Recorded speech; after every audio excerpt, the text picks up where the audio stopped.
Ho, ho, ho. That's my Batman. That was Ho, terrible. Ho, ho. Well, you know, I do what I can. But it's the holiday season, Drea. Welcome to another episode of the Arkham Sessions.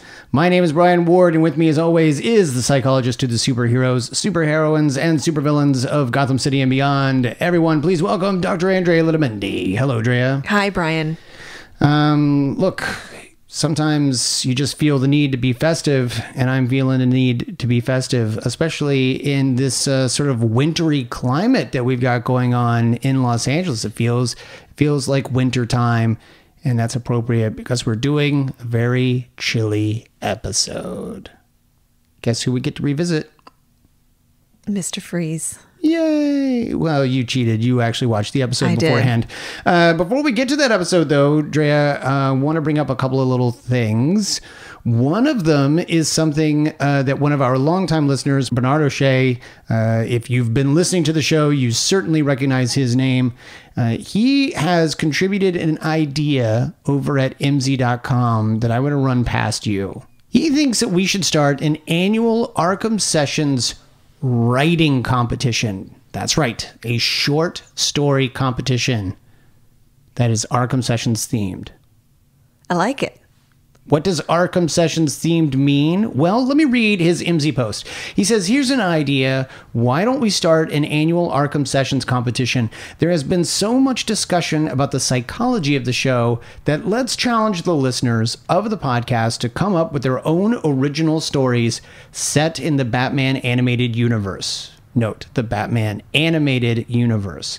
The format might need discussing. Do we opt for one of the following?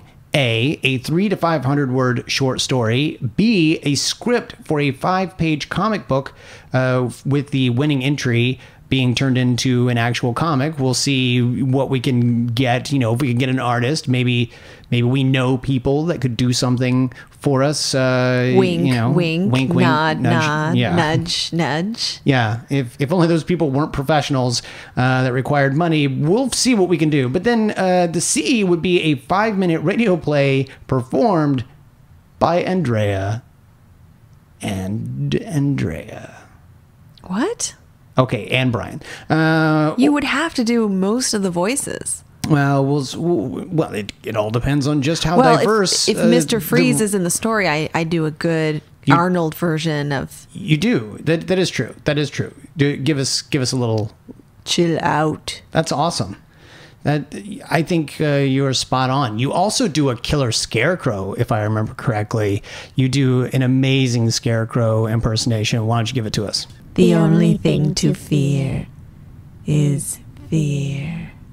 That works for me. So I think this is a good idea, and I'm on board with it. I'm all in. I think we should be all in. I think we should allow the listeners to create whatever kind of story they want, make it short. And if it's a comic book, maybe we'll try to get a comic book artist to come in and put it together. If it's a short story, maybe we read it on the air. You will get the opportunity to create whatever format you want. Again, it's got to be short. And Drea, you and I will choose the winner, and then we will figure out a way to present it to our listeners, whether it be, it's got to be on MZ. That's where it was suggested. So we'll do it on MZ. But and I think we can throw in some, some prizes, maybe some MZ swag. Yes, absolutely. Some Arkham Sessions swag. I think it's a great idea. Way to think of it, Drea. Right. This is how you get me in to commit to another year, huh? No one was supposed to tell you that. But thank you, Bernard O'Shea, for that. And if you want to contribute, you need to head over to mz.com/Arkham and come become a member of our community and interact with us there so that we can figure out exactly what the rules of this will be and how you can submit. And I can't wait to see what people come up with. So, Drea, there was also a question that was asked over at Twitter by a listener by the name of Noah. And he asked, is there a phenomenon for the anger/confusion one feels when the continuity is different from what one thought one knew? For instance, he is specifically referring to the last episode we did where they completely decided to go off the rails and merge Tim Drake with Jason Todd. And you and I spent a good part of the episode kind of breaking our own rule by talking about Jason Todd, but we felt that it was important so that people had context for where this Tim Drake backstory came from. And I think what he really wants to know is there some way that you as a psychologist can explain this phenomenon of why he was so upset? Because he then tweeted, "Does that make sense? I found myself getting surprisingly anxious/angry when I originally saw this episode." Is there a name for something like that? I'm not familiar with a name or a particular term that would describe how it feels as a fan, a listener, a reader, somebody who consumes the stories and then finds either a huge gap or some kind of compromise or shift in the narrative.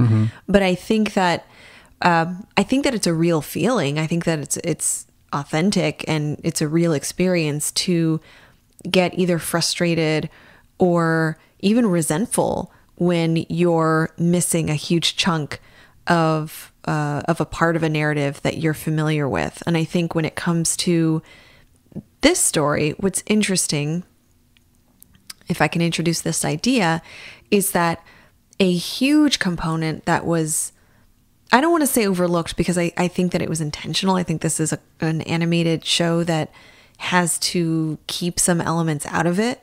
Although this week we really get into some weird stuff. I don't know that they could really tell the story of Jason Todd because of all the elements about Jason Todd. Right. But I think the feeling of, embitterment or even the sense of loss is real because you didn't get the chance to experience the character and mourn the character. The character was basically, it's almost as if the character was erased. Right. And I think I think to feel upset and lost about that is a real feeling. We are not going to run off the rails again this episode. So stay on track, Brian. I'm trying desperately. But I appreciate that listener's comment because, again, if it's one thing if there's a character who just isn't there anymore, but this character represents loss and trauma. And when it comes to Batman's narrative, there's a huge chunk there that is sort of forgotten or erased from his narrative. And so we're telling a different story now. And Right. I think just like, I know we've talked about alternate realities and how those can look different aside from the Batman mythos, of course, when we talk about sci-fi and other things. And so I think that it introduces some interesting elements and even from the psychological perspective, some moral distress. Right. Moral distress being some conflict you feel because you are strongly tied to a certain thing, something that could be connected to your core values, your sense of morality, your sense of what's right and wrong, and then you experience something that's in conflict with that. So if you were really a fan of Jason's story and then you saw this episode, I think you might experience that. Yeah, absolutely. Let's go ahead and talk about our episode this week. It is Cold Comfort, written by Hilary J. Bader and directed by Dan Reba. Drea, what did you think of the new art style for one of your all-time favorite characters, Mr. Freeze? I thought it was okay. I wasn't hugely disappointed by it. I think what we see later on with Mr. Freeze is more to speak about. Sure. It's okay. I think it's okay. And I think it works for him because he's supposed to be a little bit robotic and not as human. I think we're supposed to experience him as not connected to us. And so I think it's fine that they simplified his facial features and some of his design because I think it detaches him. It distances us from him even more. Let's discuss it. We start out at a museum right there in Gotham City, and Jack Ryder the television reporter, is there reporting on the sort of reveal of a brand new dinosaur skeleton, the Ultrasaurus. And Margaret Madsen is the doctor responsible for this revelation. She has put years of hard work into this giant dinosaur and restoring the skeleton and bringing it to Gotham so that people could see it and fall in love with it. And all of that is laid to waste in seconds when our old friend Mr. Freeze comes in with a couple of new hench folks. Some sort of scantily dressed characters. These two female accomplices come in, and they're virtually naked from the waist down, but from the waist up, they are in big ski parkas. They're not naked from the waist down. They have like parkas that cover them below the waist. Well, the parkas come down past the waist, but they have nothing on they got bare legs. Well, they could be wearing like short shorts or something. Well, let's talk about this. Let's talk about this, because I think it's a stretch for you to say like they're not wearing anything from the waist down. Well, I said practically naked from the waist down. I wouldn't say that that's untrue. The only thing covering their waist is this giant coat that they're wearing. I would go so far as to say that while Mr. Freeze has to stay cold in order to survive, the costumes he's given his hench ladies are going to make them very cold as well. So it almost fits. But they're covered, like it's almost as if from the head to right below the waist, they're in the tundra, and then from right below the waist on, it's like they're on the beach. It makes no sense. It doesn't make any sense whatsoever. But they are very spunky too. And Drea, I want to talk about this because Mr. Freeze comes in and explains, that he is going to basically take this dinosaur from this doctor. And she says that it would not be of any value to any other museum, or like there's no point in taking this these dinosaur bones. And he explains exactly why he's come for it. I did not come here to steal bones, Dr. Madsen. I came to steal hope. No!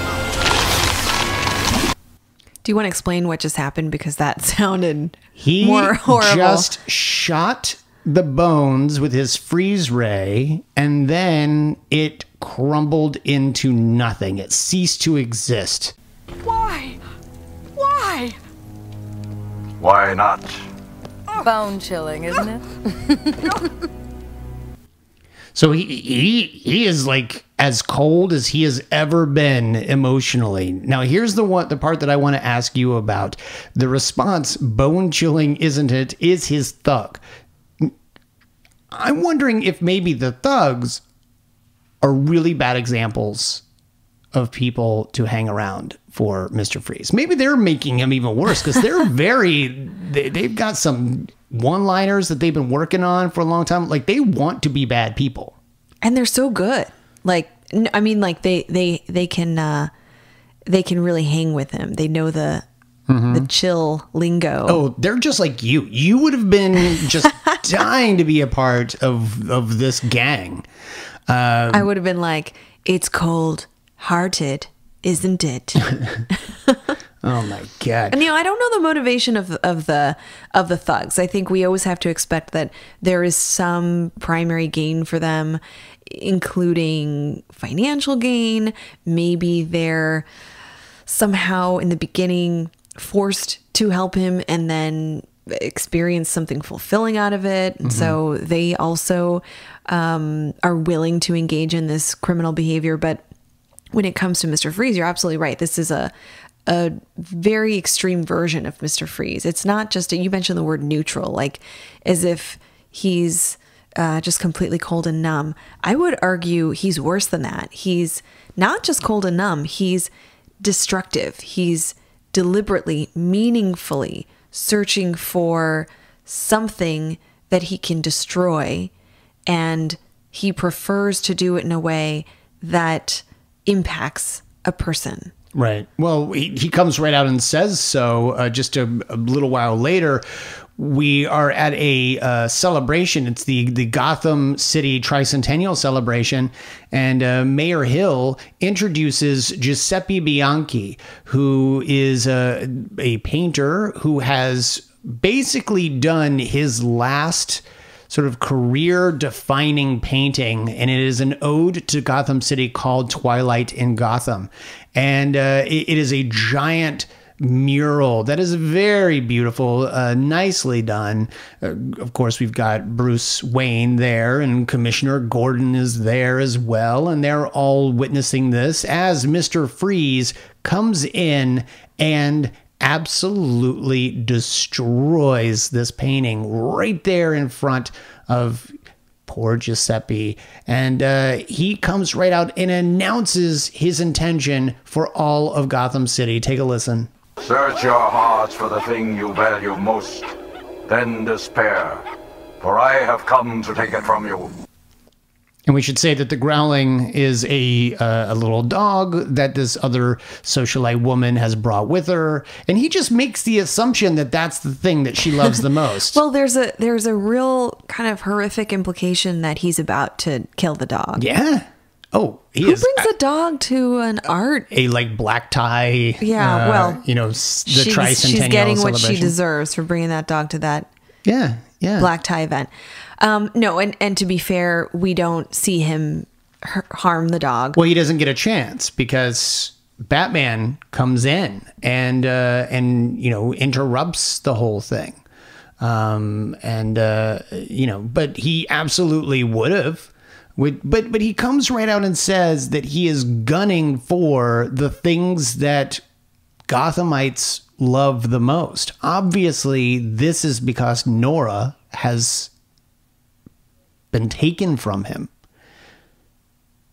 Drea just getting this far, without even the context of the rest of the show, just this far. What is your take on such a drastic turn for Mr. Freeze? That I was right and you were wrong, and you spent so many episodes and so much time telling me that he's gonna be fine, and I said he's not gonna be fine. That's not what I said. I didn't even. That's not even what I said. No. I'm just trying to blame you for this. Right. Clearly, this is a new turn for him, and the sorrow and the pain and the feelings of loss are transforming into feelings of revenge and feelings, frankly, of wanting others to feel the pain that he felt. And it's interesting. He goes after folks that are not people that he knows personally. These aren't people that have specifically targeted him. This is a global, broad sort of cognitive distortion, I would argue, right, that's about taking things, people, creativity, science, art, taking the things that are productive, are things that people hold dear, you know, things that people care about deeply. He wants to take those things away from people so that they understand the pain and the loss that he experienced. Yeah. Yeah, and it's kind of terrifying the ways that he wants to go about doing it. You know, the idea of freezing anything. It's one thing if it's a big dinosaur fossil. It's another thing if it's a painting. He's wanting to freeze and crumble into little bits of ice this woman's dog. Yeah. You know, well, because the implication is that, and he says, I want to find what is the most important to you. Yeah. And for the artist, maybe it's not as clear, but, or maybe it's not as clear why that particular painting was valuable to him, but he says that's my life's work. Yeah. To imply, I cannot reproduce this. I cannot go back and create another one. Yeah, he says he's unique. too old. Yeah, he can't possibly create another one. Yeah. So it's really about forcing other people, victimizing other people in a way that will approximate the feeling that he had when Nora was taken from him. Yeah. There is a fight sequence where Batman obviously bumbles the attempt to kill the dog. Sadly, they didn't save the mural, but Victor had a very soft spot in his heart for Kunek, for instance. He doesn't share the same sort of sentimental feelings for his the thugettes. Take a listen when one of his freeze blasts catches one of his girls, encases her foot in ice, and she is stuck there as Mr. Freeze and his other thugs are trying to get away. She yells, Come, Wait! What about me? I got a crisis here! my dear, you don't know the meaning of the word. and he just leaves her. Well, I think what's important here, yes, he leaves her. She's hurt. He doesn't save her. But what he says, I think, is really, really crucial to understanding him. She is expressing that she's experiencing something traumatic, and he's telling her, no. He's telling her, what I've experienced, my trauma, is more meaningful, more intense, more painful than anything you could ever imagine, which is another distortion. I mean, clearly, maybe in that situation, I would argue that, well, she has some kind of physical injury, possibly. It seems like she's going to live through this. So it could be correct that her trauma is not as significant as his loss of his partner. Right. But just the idea that he's holding this cognitive, this core schema in his, in his being, that he's carrying this around, that no one will truly understand the significance and impact of this horrible thing that happened to me. And when I see horrible things happening to other people, my first thought is mine was worse than theirs. And the flip side of that is I am better than you, or I am, in a way, hierarchically, I am deserving of more than you. I deserve more attention. I deserve more healing. I deserve whatever it is he's seeking in this moment, which I think we'll get at when we try to better understand him throughout this episode, is I deserve something and I'm not getting it. I have a question for you, but I'm going to bring it up later just in case it's the same kind of conversation. I don't want to get off the rails here from the episode. They escape. Batman ends up going back to the Batcave to try to figure out why Victor is acting the way he is. Now, you have to remember, Batman assumed that Victor was done for the last time they met in Sub-Zero. They ended up getting Nora. They ended up healing Nora. Nora ended up, for all intents and purposes, all of Victor's science was a complete success. And the last time we saw him, he was smiling, knowing that what he was working on did, in fact, heal her. Well, we get a little bit more information about the story here as they are at the Batcave. It's Batman, Robin, and Batgirl all hanging out. And let's see what ended up happening to Nora after Sub-Zero. Nothing about Freeze's behavior makes sense anymore.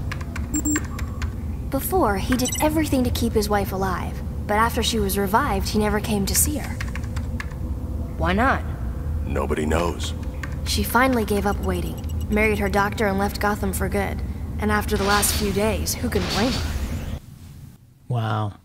Now, Drea, is there some sort of ethical thing going on here with the doctor and Nora? Or, by the way, what kind of relationship is that? Because it's like, well, Nora would have gotten back together with her husband if he had just come to visit her. But since he didn't, I'm going to marry my doctor instead.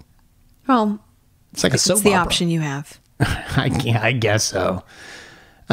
So that's kind of a sad story.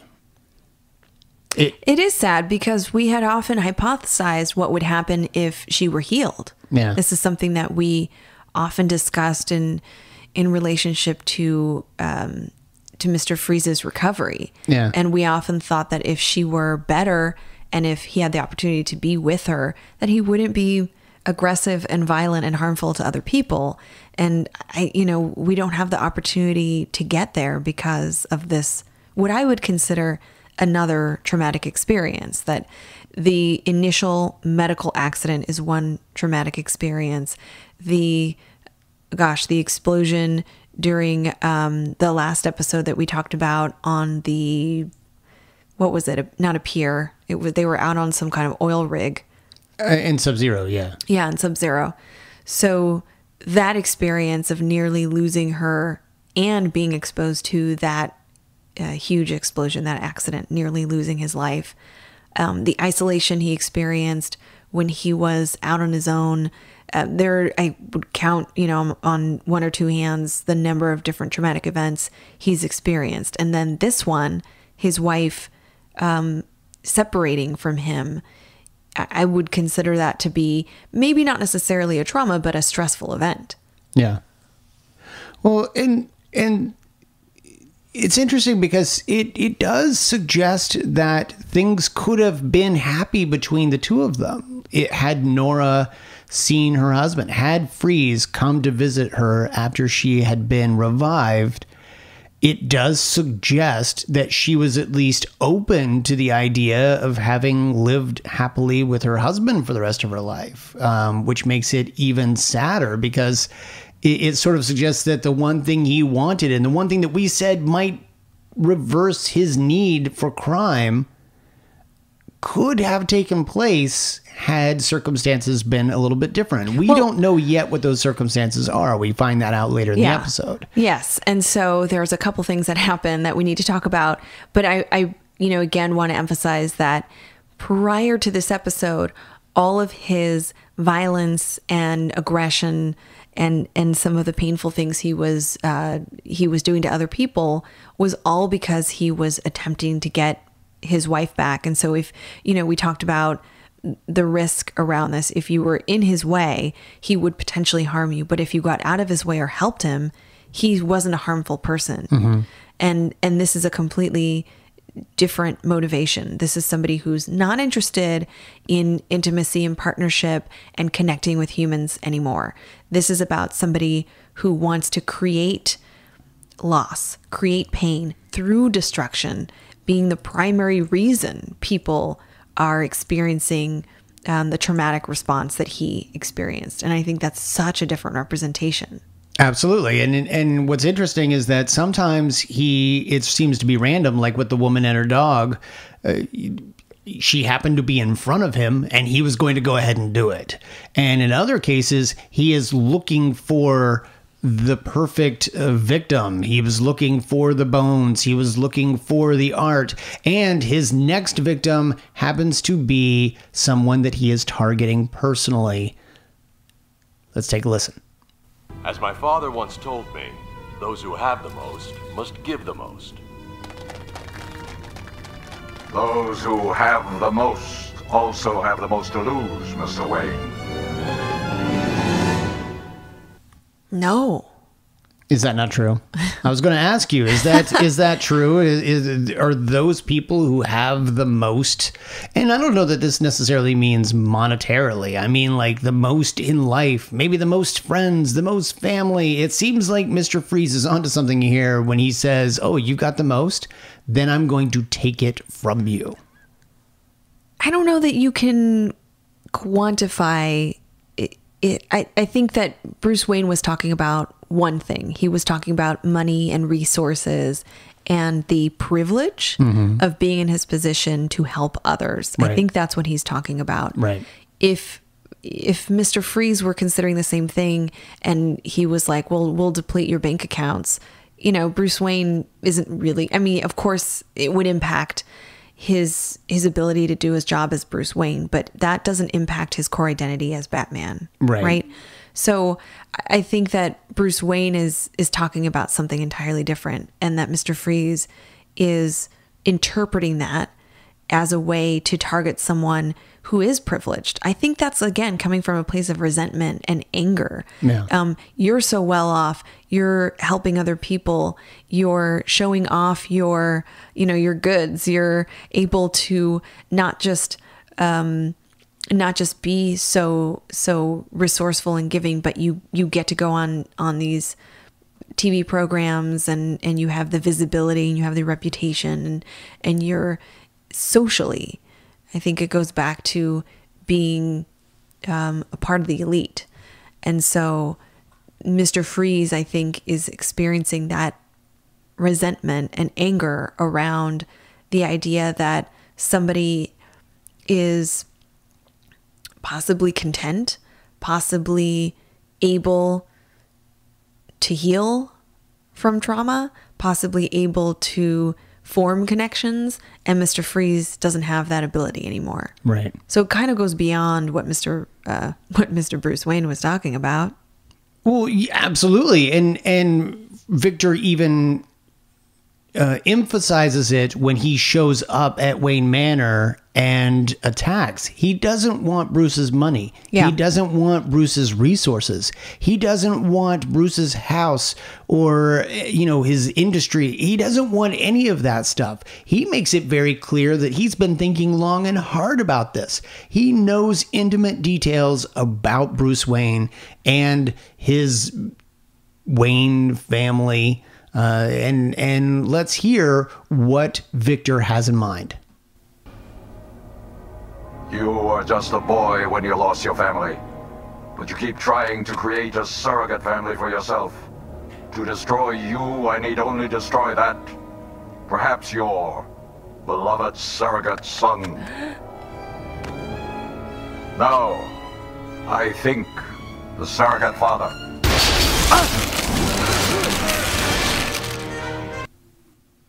And Alfred died. Dead for good. No. Gone. Frozen. Crumbled into nothing. He was frozen from like the chest down. That's true. Yeah. Freezes him, but doesn't encase him in ice, to crumble apart, probably because it's Alfred. But he makes it very clear that he knows a lot about Bruce Wayne, and he is going to use his personal tragedy against him. And not only that, but he seems to have noticed, hey, you keep trying to start a family here. Whoa, who was that other kid? And now you got this new kid. And, look, and I think it's a fascinating take to know that Victor acknowledges that if he just takes one kid away, Bruce will probably find another one. So instead, he goes after the guy who basically raised Bruce after his parents' death. Yeah. It's terrifying. It's chilling. Oh, you would make a perfect thugette for Mr. Freeze. They end up leaving. Bruce takes Alfred to a chemical bath to help restore him, but not before he changes into his Batman costume. Drea, I have to know, why did Bruce have to become Batman before putting Alfred into a life-saving chemical bath? I think he's about to leave. He's about to leave with Barbara, right? Oh my God. Alfred should be priority number one. Also, I don't think his life was in imminent danger. I think everyone knew he just needed to thaw out in a bath. No? I don't know. No, if this guy is the guy who raised you from your childhood, and Victor knew absolutely that he was the one thing that you couldn't live without, and he froze him encased in ice after having seen what that same ice gun would do to a painting and dinosaur bones. I mean, theoretically, his whole bottom half could have just crumbled into nothingness, and Batman is like, hold on while I go put on my costume. It's weird. Maybe it's a superstitious thing that in order to save his life, he knew, I've got to get into my heroic costume in order for me to be able to help you. There is no explanation outside of the fact that within the context of our universe, the animators needed to get Batman into the Batmobile and have him drive off with Batgirl. But that, to me, was weird. Now, clearly, Alfred is doing okay because he wants cookies and some tea while he enjoys his chemical bath. Tim Drake is left to hang out in the Batcave. So we are actually seeing a little bit of what we know of the relationship between Bruce and Tim, in that he's certainly trained Tim for a long period of time without really letting him just go off and help every single night. He is leaving Tim Drake in the Batcave while he takes Batgirl, who seems to be an even better sidekick to Batman at this point, which, by the way, we had seen, I don't want to gloss over this, we had seen before Victor attacks, he is training Batgirl. He is putting her through a sort of a course with lasers where she is dodging the lasers and bouncing around and off the walls. It's like the danger room, right? It really is. And she ends up getting hit in the back and it knocks her over, and she celebrates because she's gotten her highest score yet. And that's what I also find odd, is there's a scoring system for this training mechanism. The reason I find it odd is you would think, well, if the scoring system is important, then how far you got should be equally important. But instead, Bruce congratulates her with the caveat, dead is dead. So it doesn't, the scoring system means nothing. Yeah, you got a high score. Dead is dead. But he leaves her to continue training and goes up to check on Tim, who is supposed to be doing his homework. And Drea, I know you reacted a certain way when you heard their conversation. Let's take a listen. Like I really care what a district attorney does. You don't know the first thing about the American justice system, do you? I know it's bogus. And how did you come to that well-thought-out conclusion? Watching you. You, all right? I learned it from watching you. He's right. Yeah, and the conversation continues. You don't exactly follow the rules of due process. How did you do on your math test? Oh. Instantly deflects. He instantly deflects. What is that all about? I mean, he's right. He can't really disagree with him, can he? Right. So what do you have to say about that, Drea? You've got Tim Drake, who is learning an awful example by Bruce as Batman. Well, I think Bruce would encourage him to learn the system so that he knows and understands why he's violating the rules, why he's potentially in the gray area of the law. I think that that's important, but it's clear that this is one of the examples where he admits that he is above the law and operates in a way that is not exactly 100% legal. And then instantly wants to gloss over it the moment that the kid really needs. I mean, think about it. There was this... Again, I know that we're talking about an animated series episode where they have to get to the action, but this was an opportunity for Bruce to be the good parental figure to Tim and explain all of that. Instead, he's like, "Oh, so how's math? Oh, you doing all right? Oh, God, is it hot in here? Alfred, how about some, how about the Common Core standards?" Yeah, that was really, really awkward. But I liked Tim for calling him out. As Alfred is off being revived in his chemical bath, Batman and Batgirl go off to find Victor. And they do. They find 3 doctors who are being held prisoner by Victor. He needed them to aid his recovery, presumably, bring him back to life the way that he did Nora. It's not surprising that he's holding doctors hostages or trying to commandeer their medical expertise in order to improve his situation. He already did when it came to Sub-Zero. I mean, he brought his old colleague in to help Nora. So it's the same sort of thing, but now he's holding these 3 hostage. We end up seeing Victor come around the corner And as if it was an episode, or as if it was an animated version of The Thing, John Carpenter's The Thing, it's a head on like metallic spider legs. And this is now Victor Fries. He is like a mecha arachnid robotic thing. I had forgotten about this. I actually remember seeing this years ago, and apparently it was so horrifying that I had somehow forgotten about it, or tried to repress the memory. He's basically a head on a mechanical spider robot. Ironic, isn't it? After all I did to keep my wife whole, I end up like this. You understand now why I could not return to my Nora, my treasure. There's no hope for me, or you, or your city. Everyone's going to feel my loss. Yeah. Kind of haunting, and his body basically gave out. He couldn't be helped, and now he's just a head with some spider legs, and that's why he never visited Nora, and that's why he can't be fixed. It's why he can't be happy, and he's decided to take all of the happiness from everyone else. Well, and I think, while we were talking about his level of humanity and what his own history of disfigurement and detachment from others, the way the suit kind of keeps him, not us, him. Yeah. Maybe us. I see what happened there. Okay. Keeps him in his little cage.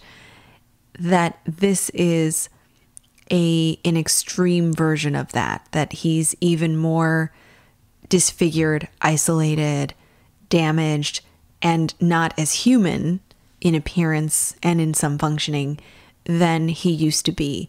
So the insistence that the rest of the world needs to experience that same level of loss, not just, oh, something important to you is gone, but your entire sense of humanity, that's gone. And I think that's where this makes a lot of sense. I'm not saying what he's doing is right, but it makes a lot of sense from the psychological perspective and our understanding of why is he doing what he's doing. And it's that sense of, if I have deteriorated to the degree that I no longer connect with humanity, I no longer feel human, my goal of having other individuals feel pain is around that loss of humanity. Dead is dead. You're terrible. Do folks know I don't control the audio on this show? They should by now. Do folks know I'm a little mechanical spider with a little head? With a head. But here's the great part. Okay, so wasn't the great part. No, this is the great part. This is the part that I find is deep, because I know you want to talk. The moment that he crawls out is so Twilight Zone reveal. Like, there's so many elements of this that I appreciate from the writing perspective. Like, we're expecting one thing and it's horrific and it's surprising and it's grotesque and it's disgusting. Like, all of those things with the element of surprise and horror, I think was done so well here. Well, something that I think is equally deep in the writing is the fact that not only did he do his research on Bruce Wayne, but he also did his research on Batman, because what is the one thing Batman loves more than anything in this earth? Children. Gotham City. Oh. And what is he going to do? He's going to go and freeze Gotham City. And it's like perfect, because it's like, oh, I always knew I would see you again. And I'm going to do the same thing to you that I'm doing to everyone else. Not only am I going to hunt down each person individually, but I'm going to now just go ahead and freeze the entire city. And what does he say he wants to see on Batman's face? Because he doesn't want Batman to get killed. He doesn't want him to miss any of this. Why? I want him alive. I want to see his despair. Mr. Freeze wants to revel in knowing that he has taken this from Batman.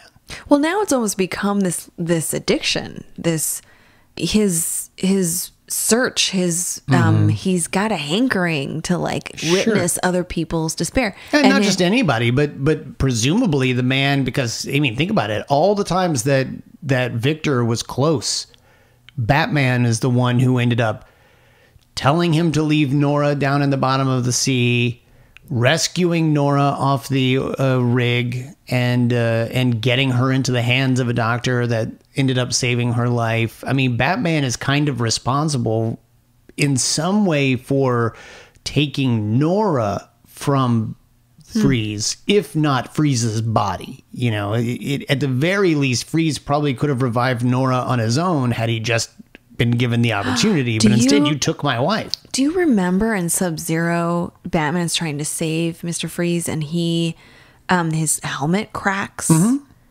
So do you think that he holds Batman responsible for the further deterioration of his body? Maybe. Yikes. I have no idea, but that's a good idea. I mean, he did go into the freezing water and he ended up being helped by the 2 polar bears. Do you wonder if the polar bears ate his body? Like, maybe he's like, I'm done with this. Go ahead. Take it. I don't know. Where is it? Where is the rest of him? He's just got this metal suit now and robot legs. Who decapitated him? Well, I mean, there's this whole, clearly he can't function. From what we see, he's just neck up. Right. Yeah. Right. He goes on to freeze Gotham on board this flying... It's like a flying machine that will freeze an entire city. And Batman, of course, ends up stopping him. He comes up behind him. It's almost very Batman Begins, where Batman gets onto the train and stops Ra's al Ghul from reaching the heart of Gotham City. Victor Freeze is doing the same thing. He's trying to get to Gotham City to freeze the entire place, and Batman ends up sneaking up behind him and fighting him, presumably killing Mr. Freeze. And why do we think that Batman thinks he's dead and is kind of okay with it? He comes right out and says it when Batgirl asks if he's okay. Check it out. Batman, are you reading me? Is everything all right up there? Roger, Batgirl.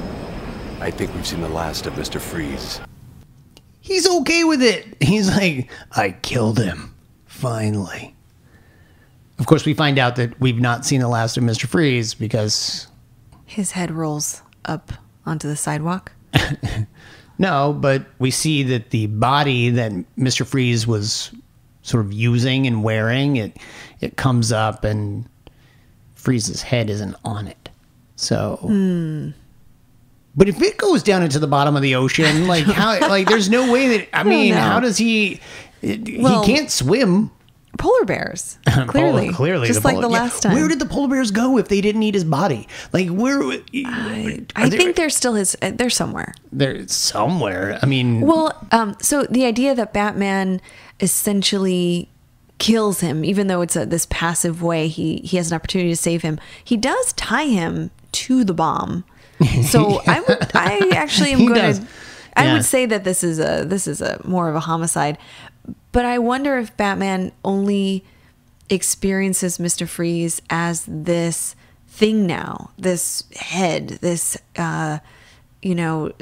this thing that isn't human anymore. And so he's able to destroy it, knowing that he's just destroying just this bitter, violent thing, not a human being that can be saved or that can be repaired or recover from this. And I wonder if that's because historically, each time Batman has said, this is the first time, I think, Batman has not said, are you willing to get help? Are you willing to try to be in this world and be safe and not harm others and live with the uncertainty that you don't know what's going to happen to your wife? He didn't do that. But what's weird is this is the one opportunity that he would have had that would have made sense. Think about it. If he had just... say electrocuted Mr. Freeze's robot body to a point that it couldn't operate anymore, all he had to do is unscrew the head and like put it in he could put it in the little frozen cell in Arkham or in Stonegate, and he could have just let it sit on a table very similar to Nora's little snow globe. Like, that is the perfect opportunity to be like, all I have to do is put your body down and I can put you anywhere I want, and he doesn't even have to take him to Arkham/Stonegate. He could just leave him in the Batcave forever. He could just be like, nope. Maybe, no, but this is the only sounds... place I trust you being because I know you're going to get out. But instead, he hooks him onto a bomb and drops him into the ocean. It's pretty bad. It's really, I have to say, it's really difficult to watch. This entire episode is just horrific. Which is why I need to ask: are we seeing Batman become the sort of Frank Miller version of Batman? Maybe. Where he's almost doing things as a means to an end? If you think about it, in the last episode with Tim Drake, and Batman is going up against Harvey, his old best friend Harvey, the one that Dick said would never, he'd never be able to replace as the person closest to Batman. There's no mention whatsoever of Batman trying to help Harvey when he's beating the ever-loving, junk out of Two-Face. Like, all that's done. So now Batman is like straight up vigilante. I am going to beat my old best friend up, and I am going to drop a bomb attached to Victor Freeze into the ocean. How's your math coming along? Oh, I see what you're trying to do. Yeah. You're trying to deflect.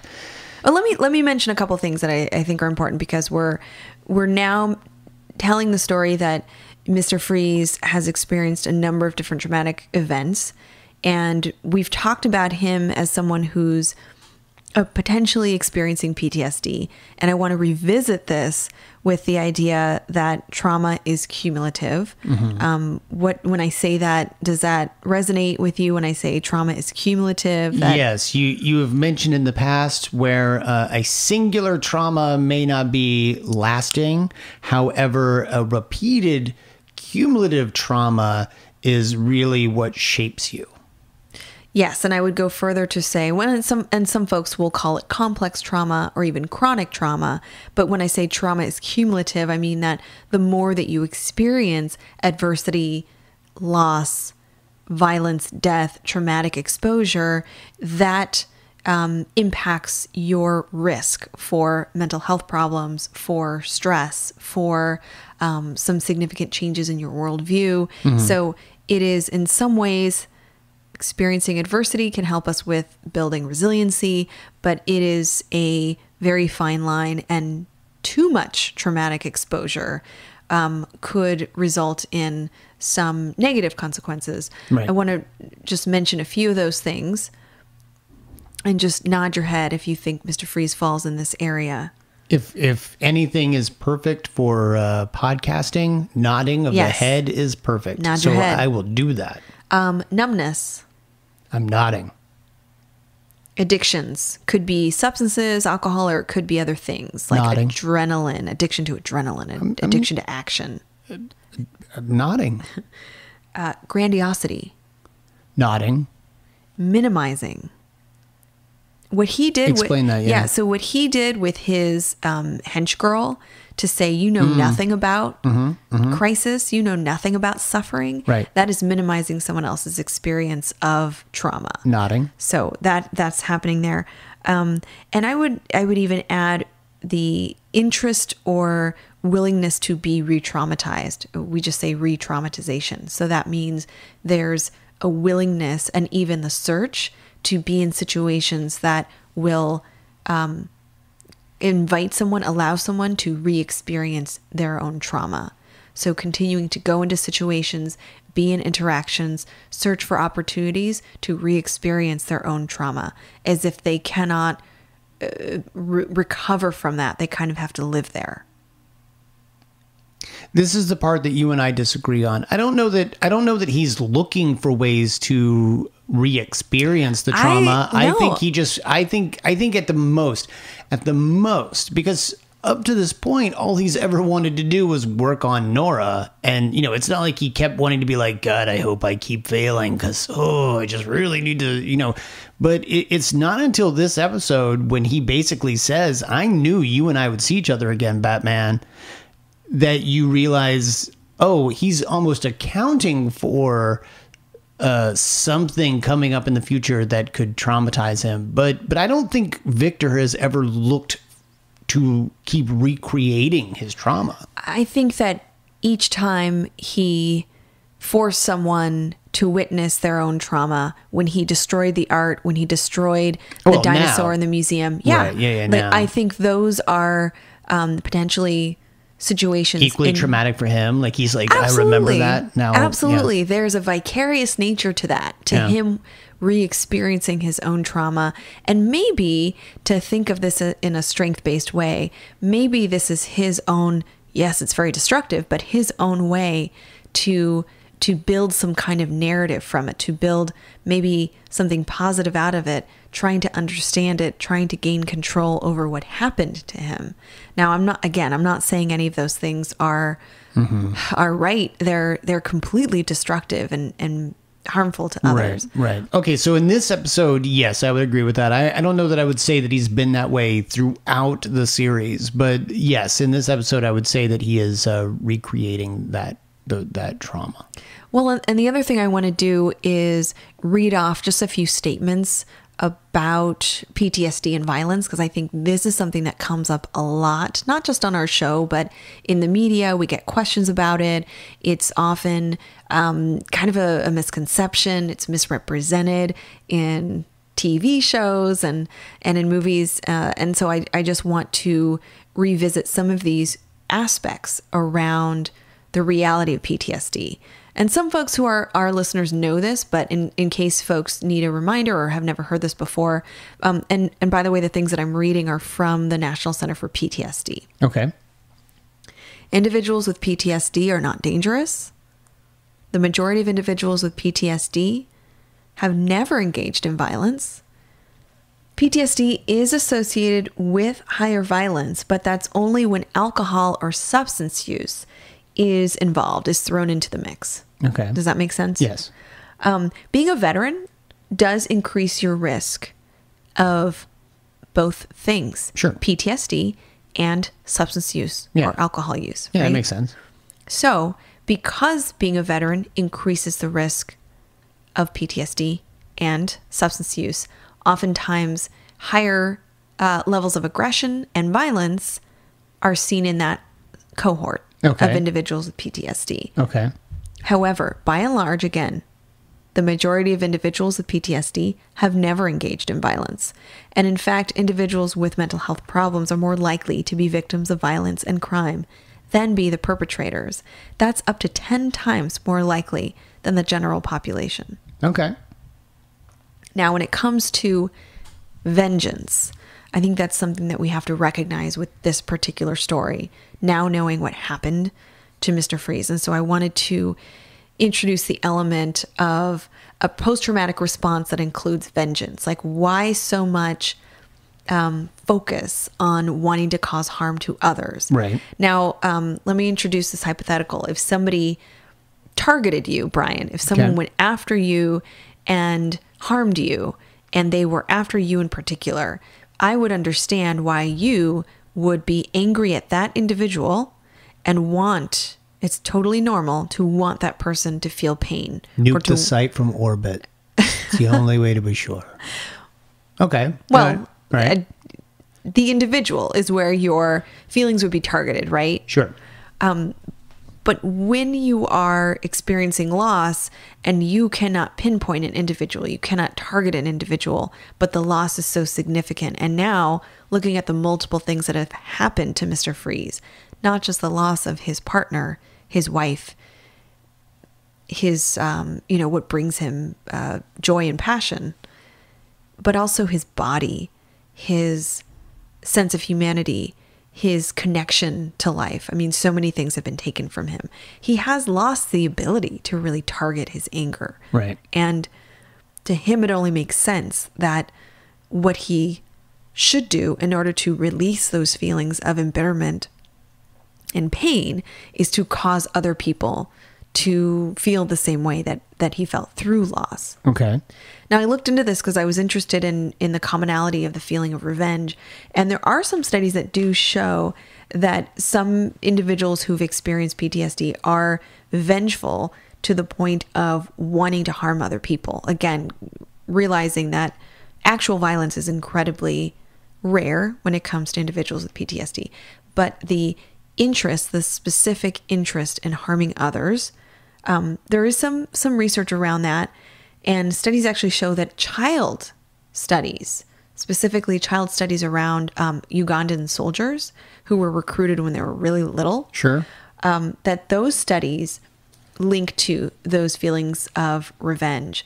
And the reason for that is when children are recruited to be soldiers, typically this happens in other countries like Uganda, there's interpersonal trauma that's sort of forced upon them, like being beaten, like being forced to shoot somebody else, being forced to cause harm to others, being forced to witness violence. And that becomes, at such a young age, interpersonal trauma, meaning it's something that they're experiencing is happening to them individually. They're being targeted, they're being selected, and then they're being put through all of this. And so we understand those feelings of revenge and those feelings of retaliation as coping reactions. Now, they're very maladaptive, they're unhelpful coping reactions, but they help a person make better sense of those feelings.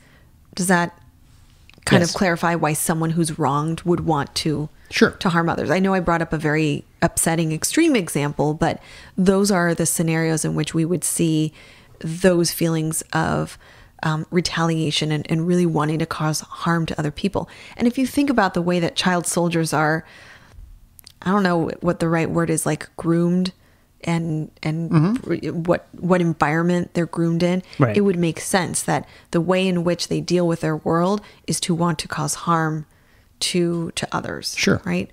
So going back to Mr. Freeze, I guess we would have to think about what his basic needs are. What is he searching for? When I say basic needs, He wants to feel again. Well, yeah.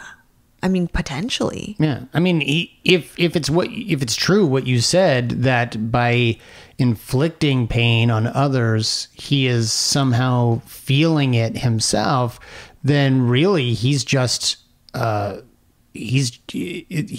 trying to feel. I would agree with that. I would say he's trying to feel and be. He keeps saying that he is numb, But he's not. but we know he's not. and he doesn't want to be. Like he wants to be proven wrong. I think that he wants to be heard and to be experienced as a human being. I think that what he needs, you're right, what he needs is to feel, but he also needs to be treated like a human being. Like he wants his humanity back. He wants warmth.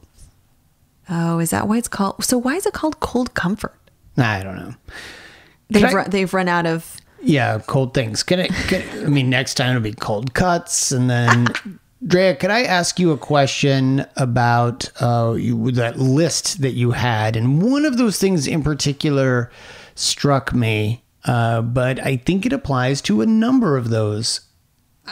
I want to go out on a limb here, and certainly, we can't diagnose everybody, but especially the minimizing reminds me of sort of gatekeeping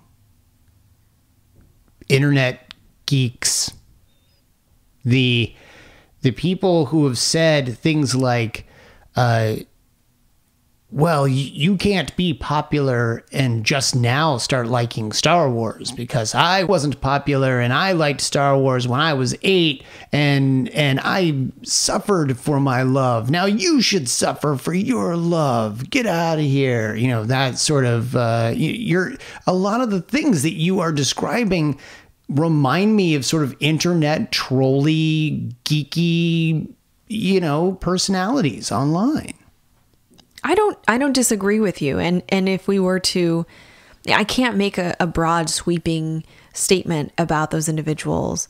But Sure, you can. Go ahead, do it. no, I won't. I won't. But it's possible that some of their shared experiences include bullying and potentially being told that they're less than Yeah. and being beat up Yeah. and just feeling unheard. And sometimes they want to seek revenge. They want to make other people online feel as bad or worse than they did to make themselves feel better. And they say that they're cold and calculated and that it doesn't matter to them. It's for the LOLs, but really, you know,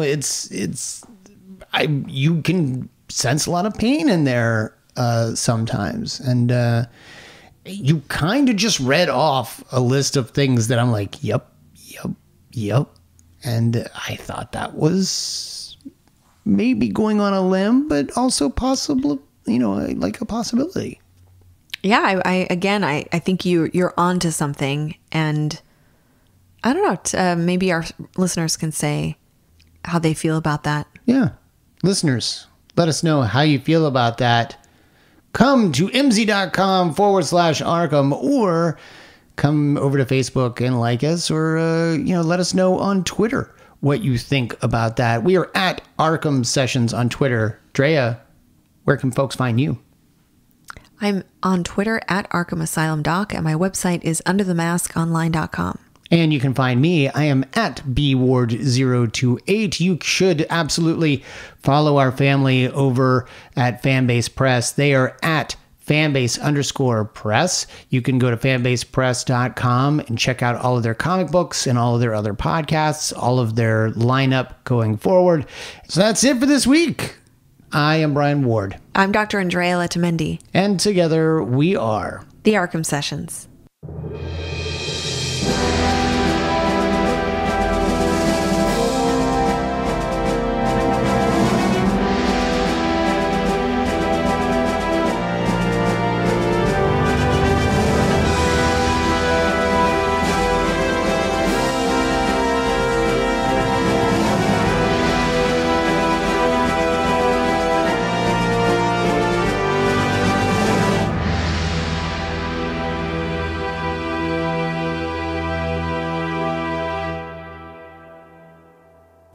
We're done here.